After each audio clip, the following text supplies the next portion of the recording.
नमस्कार, हिमाचल समाचार में आपका स्वागत है। आज के मुख्य समाचार। सुखाश्रय विधेयक 2023 से होगा अनाथ निराश्रितों का भविष्य सुरक्षित व उज्जवल। दिव्यांगता के बावजूद रमन कुमार प्राकृतिक विधि से तैयार फसलों से अर्जित कर रहे सालाना 4 लाख रुपए। रासायनिक खेती छोड़कर प्राकृतिक खेती को अपना रहे जिला ऊना के किसान। और अब समाचार विस्तार से।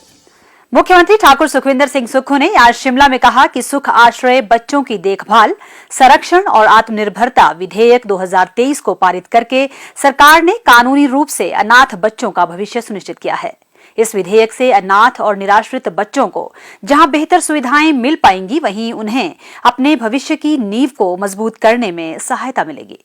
मुख्यमंत्री ने कहा कि इस विधेयक के लागू होने से राज्य के 6000 निराश्रित बच्चे अब चिल्ड्रन ऑफ स्टेट होंगे। इनके लिए प्रदेश सरकार ही माता और पिता की भूमिका निभाएगी। राज्य सरकार इन बच्चों को अभिभावक के रूप में पालने पोसने, समाज की मुख्यधारा से जोड़ने के लिए हर संभव प्रयास करेगी।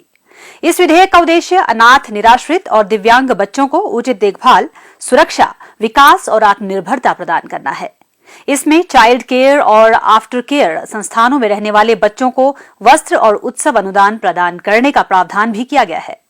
साथ ही बच्चों को राज्य के भीतर और अन्य राज्यों में वार्षिक शैक्षणिक भ्रमण का अवसर भी प्राप्त होगा।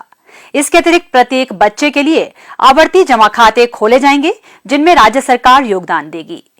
मुख्यमंत्री ठाकुर सुखविंदर सिंह सुक्खू ने कहा कि राज्य सरकार इन बच्चों को 27 वर्ष की आयु तक उच्च शिक्षा, व्यावसायिक प्रशिक्षण, कौशल विकास और कोचिंग प्रदान करने के लिए आवश्यक सहायता प्रदान करेगी। उच्च शिक्षा, व्यावसायिक प्रशिक्षण, कौशल विकास और कोचिंग की अवधि के दौरान भी उनके व्यक्तिगत खर्चों को पूरा करने के लिए स्टाइपेंड प्रदान किया जाएगा। उन्होंने कहा कि इस बिल में जो बच्चे 18 वर्ष की आयु के बाद अपना स्टार्टअप स्थापित करना चाहते हैं, उनको प्रदेश सरकार वित्तीय सहायता प्रदान करने के अलावा भूमिहीन अनाथों और निराश्रितों को 3/20 भूमि आवंटन व आवास अनुदान का भी प्रावधान है। जिला ऊना के बदसाली गांव के श्री रमन कुमार ने दिव्यांग होने के बावजूद प्रगतिशील किसान बनकर मिसाल पेश की है। उन्होंने दिव्यांगता को अपनी कमजोरी नहीं बनने दिया और चुनौतियों को अपनाते हुए खेतीबाड़ी में नए आयाम स्थापित कर रहे हैं।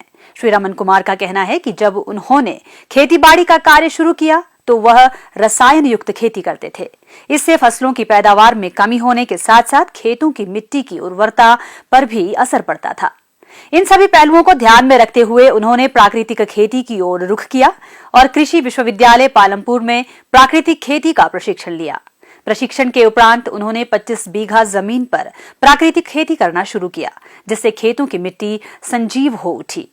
इससे फसल की पैदावार में बढ़ोतरी हुई और लागत में भी कमी आई है। 25 बीघा अपनी जमीन थी, जो उसमें प्राकृतिक खेती शुरू कर दी। इससे पहले जब हम प्राकृतिक खेती से पहले जब रासायनिक खेती कर रहे थे, उसमें हमारी जो लागत थी वो बहुत ज़्यादा आ रही थी और उसमें पैदावार भी कम आती थी और ज़मीन भी जो हमारी थी वो काफ़ी कठोर हार्ड हो रही थी, जिसकी वजह से ही पैदावार कम हो रही थी और खेतों में सामान्य सी वर्षा होने के बाद भी नुकसान हो जाता था। जबकि अब हम जब प्राकृतिक खेती कर रहे हैं तो इससे हमारे खेतों में एक जीवंतता आ गई है। हमारी मिट्टी जो सजीव हो उठी है। हमारे खेतों में अब भारी वर्षा भी होती है तो वो भी उसका पानी भी अपने आप ही ज़मीन सोख लेती है और इसमें जो पैदावार है वो भी रासायनिक खेती से ज़्यादा है और इसकी पैदावार है, उसकी जो गुणवत्ता है वो भी अधिक है और इसके ख़रीदार भी लगभग, मैं पिछले साल कम से कम 20 क्विंटल प्याज था वो मेरा खेत में ही बिक गया था और उसके बाद हमारी यहाँ लोकल गंडियाली होती है वो भी लगभग मेरी सारी की सारी यहीं पर ही बिक जाती है। फिर लहसुन होता है वो भी मेरा लगभग यहीं से ले जाते हैं लोग। तो सबसे जो बढ़िया मेरे को प्राकृतिक खेती का लाभ हुआ है वो घर से ही जो मेरे उत्पाद बिकने शुरू हो गए। मैं अपने बेरोजगार युवा साथियों को भी ये बताना चाहता हूँ कि आप अपनी मानसिकता को बदलते हुए नौकरी के पीछे भागने की ज़रूरत नहीं है। अपनी पुश्तैनी ज़मीनों को हम अगर प्राकृतिक कृषि के अंतर्गत हम खेती करते हैं तो इसमें लाभ कमाया जा सकता है। अब वर्तमान में श्री रमन कुमार प्याज, फूलगोभी, बंद गोभी, ब्रोकली, बैंगन, टमाटर, गेंदा, शिमला मिर्च व हरी मिर्च की पनीरी भी प्राकृतिक खेती की विधि से तैयार कर रहे हैं। उनके द्वारा तैयार की गई पनीरी को खरीदने के लिए दूर दूर से लोग उनके घर आने लगे हैं। इसके अलावा श्री रमन कुमार ने देसी गायें भी पाल रखी है, जिनके गोबर मूत्र से बनने वाले जीवामृत का प्रयोग वह प्राकृतिक खेती में करते हैं। उन्होंने कहा कि देसी गाय खरीदने, संसाधन भंडार और गाय शेड लाइनिंग और घोल बनाने के लिए ड्रम भी कृषि विभाग द्वारा अनुदान पर उपलब्ध करवाए गए हैं। प्राकृतिक खेती के लिए एक माह में लगभग 26,000 रुपए का लेबर खर्च आता है। उन्होंने खेतीबाड़ी का कार्य करने के लिए 4 लोगों को भी रोजगार दे रखा है।